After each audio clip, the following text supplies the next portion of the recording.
হে, কোনো product review করবো না, আপনাদের সাথে গল্প করবো। কি নিয়ে গল্প করবো? Mechanical keyboard. আমাদের দৈনন্দিন জীবনের একটা মোস্ট কমন থিং। অনেকের কাছে এটা শুধু একটা টাইপ করার অ্যাক্সেসরিজ, বাট অনেকের কাছে এটা একটা শখের জিনিস। বাট এই শখের জিনিসে পরিণত হলো কিভাবে? এর কাস্টমাইজেশন ফিচারের কারণে। মেকানিক্যাল কিবোর্ড আপনার কাছে নতুন মনে হলেও এর পিছনে আছে 300 বছরের ইতিহাস। 300 বছর? হ্যাঁ, তো একটা কম্পিউটার অ্যাক্সেসরিজের পিছনে থাকা 300 বছরের ইতিহাস নিয়ে আজকে আমরা কথা বলবো। আমি শাওন আছি আপনাদের সাথে, এবং আপনারা দেখছেন কিছু একটা চ্যানেল। এই So now is the time for all good men to come to the aid of the party. Maybe you remember the old test sentence. Christopher Latham Scholes. Who is he? He is known as the father of the QWERTY keyboard, named for the 6 letters in the upper left-hand corner. The keyboard itself communicates with the main part of the computer. These decisions, small at the time, became the unseen channel through which millions of words of genius have flowed. They may even have piloted some of you to this very essay, found with the subconscious aid of Mr. Scholes.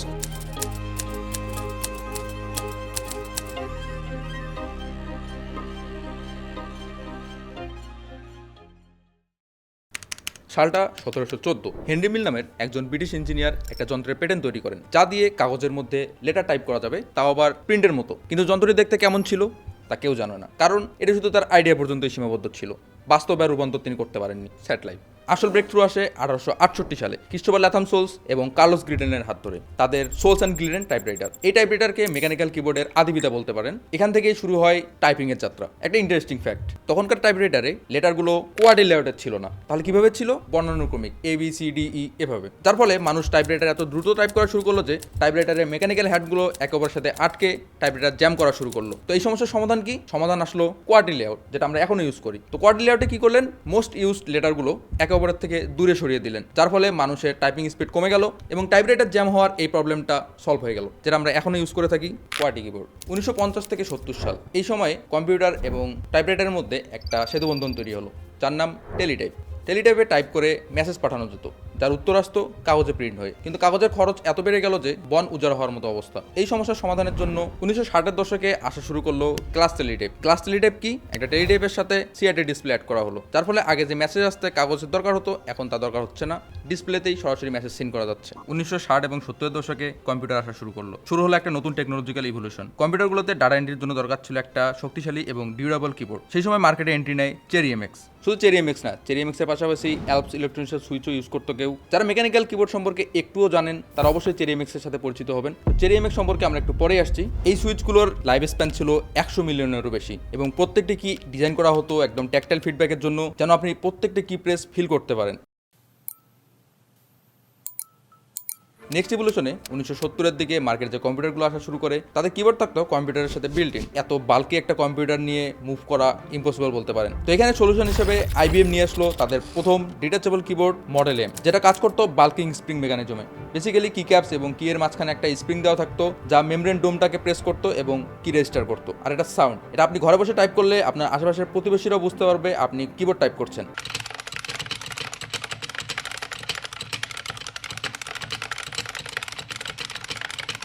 1984 সালে মার্কেটে আসা এই কিবোর্ডটিকে বলা হয় mechanical কিবোর্ডের godfather. এর durability এতই ভালো ছিল যে 40 বছর পরও এখনও জীবিত, এবং এর আলাদা একটা ইউজার বেস এবং কাল্ট ফলোয়িংও রয়েছে। তো এবার আসি চেরি এমএক্সে। IBM এর মডেল এম এর পাশাপাশি প্যারালালি চেরি এমএক্সও তাদের কিবোর্ড নিয়ে কাজ করছিল। চলুন শুনে আসি চেরি এমএক্স কিভাবে মার্কেট ডোমিনেট করলো। 1953 সালে নিজের বাবার রেস্টুরেন্টের বেসমেন্ট থেকে ওয়াল্টার চেরি শুরু করলেন চেরি ইলেকট্রনিক্স। শুরুর দিকে চেরি ইলেকট্রনিক্স ছোটখাটো মাইক্রো সুইচেস তৈরি করতো, যেগুলো আপনার বাসাবাড়ির ইলেকট্রনিক্সে ইউজ হতো। সেখান থেকে কিভাবে তারা কিবোর্ড মার্কেট ডোমিনেট শুরু করলো? 1967 সালে চেরি তাদের কিবোর্ড তৈরি শুরু করে, এবং 1970 সালে তারা তাদের ফ্যাক্টরি সরিয়ে জার্মানিতে শিফট করে। 1983 সালে চেরি এমন একটি প্যাটার্ন তৈরি করে যা কিবোর্ড মার্কেটকে সম্পূর্ণ বদলে দেয়, চেরি এমএক্স সুইচ।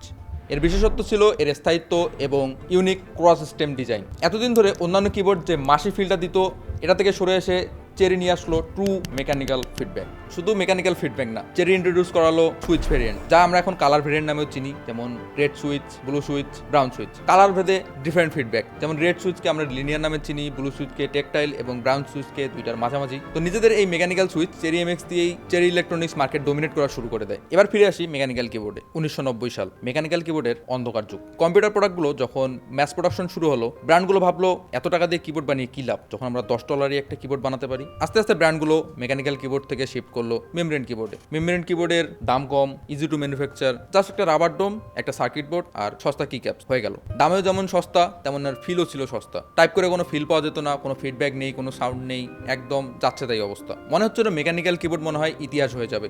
গুটি কয়েক ইনথুজিয়াস্ট এবং ব্যাংক কর্মকর্তারাই এটাকে আঁকড়ে ধরে বেঁচেছিল আর মার্কেটে রাজত্ব করছিল সস্তা মেমব্রেন কিবোর্ড। এখন একটু কথা বলি মেমব্রেন আর মেকানিক্যালের মধ্যে পার্থক্য কি, কেন এত ডিফারেন্স। বেসিক্যালি মেমব্রেন কিবোর্ডে একটা সস্তা পিসিবি থাকে, তারপর থাকে কিছু রাবার ডোম এবং যার উপরে কি ক্যাপস। তো আপনি যখন একটা কি প্রেস করেন তখন এই রাবার ডোমটি সার্কিট পূরণ করে এবং একটা কি রেজিস্টার হয়। কিন্তু এখানে প্রবলেম হচ্ছে এখানে কোনো ফিডব্যাক ছিল না এবং মাল্টিপল কি একসাথে টাইপ করলে কোনটাকে রেখে কোনটা রেজিস্টার করবে এই নিয়েও একটা ঝামেলায় পড়তে হতো। আর এগুলো ছিল একদমই সস্তা। আর অন্যদিকে মেকানিক্যাল কিবোর্ড একটা ট্রু এনথুজিয়াজম। প্রত্যেকটা কি ক্যাপসের নিচে একটা ইন্ডিভিজুয়াল সুইচের মধ্যে আছে একটা স্টেম, কন্টাক্ট পয়েন্ট এবং মেটাল কানেক্টর। প্রত্যেকটা সুইচ ইন্ডিভিজুয়ালি পিসিবির সাথে কানেক্টেড এবং প্রত্যেকটা কি প্রেসের সাথে সাথেই মেটাল কন্ডাক্টটি সার্কিট পূরণ করতো এবং কিটা রেজিস্টার হতো ইন্ডিভিজুয়ালি। তো মাল্টিপল কি টাইপ করলেও আপনার একটা কি রেজিস্টার হবে, যেখানে এন কি রোল ওভার বা ঘোস্টিং এর কোনো ইস্যু ছিল না। এখানে প্রবলেম বলতে কিছুই ছিল না, শুধু ছিল একটু দাম বেশি। যখনই মনে হচ্ছিল মেকানিক্যাল কিবোর্ড ইতিহাস হয়ে যাবে তখনই কামব্যাক দিল চেরি এমএক্স। হ্যাঁ, সেই চেরি এমএক্স যা নিয়ে আমরা একটু আগে কথা বলছিলাম।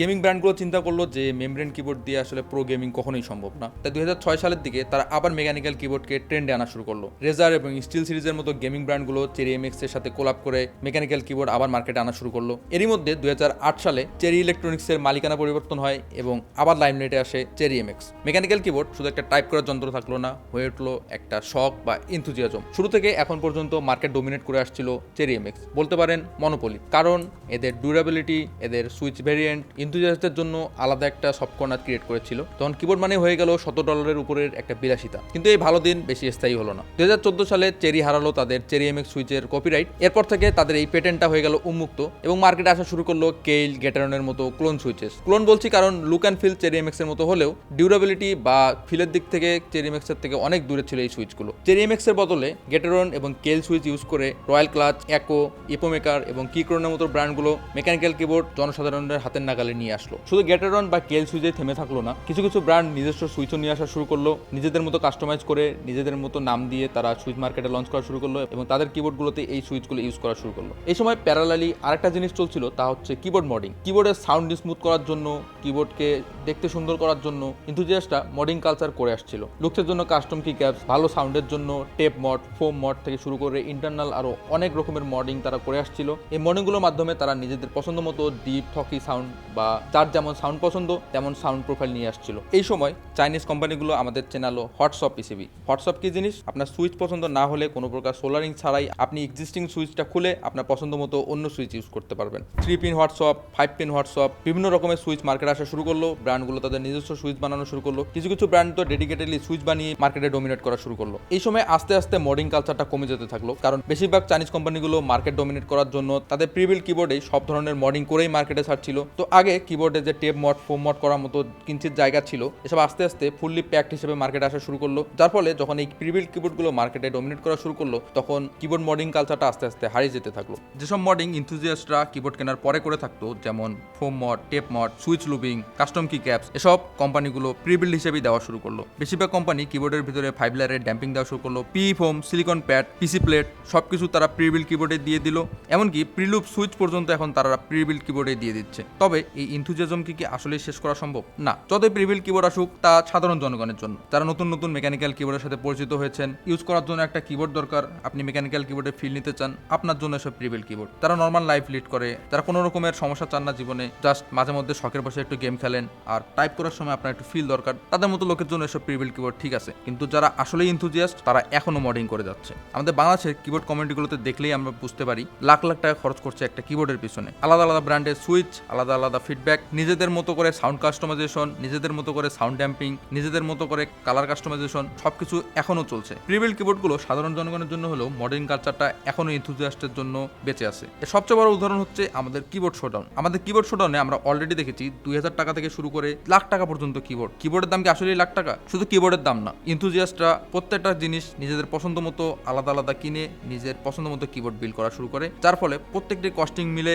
লাখ টাকা ছাড়িয়ে যায়। তবে কথায় আছে শখের তোলা 80 টাকা। 80 টাকা হোক বা 80,000 হোক, শখকে কখনো মরে যেতে দেয়নি এরকম কিছু এনথুজিয়াস্ট বা কিবোর্ড পাগলা। এই ছিল একটা সাধারণ মেকানিক্যাল কিবোর্ডের 300 বছরের ইতিহাস। আমি একজন সাধারণ কিবোর্ড এনথুজিয়াস্ট, ছোটখাটো বলতে পারেন। বিগত কয়েকদিন ধরে বিভিন্ন আর্টিকেল ঘেটে এই তথ্যগুলো আমি একত্রে করে এই কন্টেন্টটা করেছি। আমার কন্টেন্টে অনেক কিছু ভুল থাকতে পারে, তো আপনার যদি মনে হয় কোনটা ভুল হয়েছে আপনি অবশ্যই কমেন্টে জানাবেন কোন জিনিসটা আমি মিস করেছি বা কোন জিনিসটা আমি ভুল বলেছি। এবং আপনিও যদি একজন কিবোর্ড এনথুজিয়াস্ট হয়ে থাকেন, কমেন্টে আপনার কিবোর্ডের জার্নি শেয়ার করতে পারেন। আপনার ড্রিম কিবোর্ডের পিছনে আপনি কত টাকা খরচ করছেন, কি কি মড করেছেন, অবশ্যই কমেন্টে জানাবেন। আর এরকম কন্টেন্ট যদি আপনি আরও দেখতে চান তাহলে অবশ্যই কমেন্টে জানাবেন। আমরা চেষ্টা করব এরকম একটা হিস্টোরি সিরিজ আপনাদের জন্য নিয়ে আসার। দেখা হবে নতুন কোনো কিবোর্ড ভিডিওতে, অন্য কোনো ভিডিওতে, গ্যাজেট ভিডিওতে। আজকের মতো এখানেই।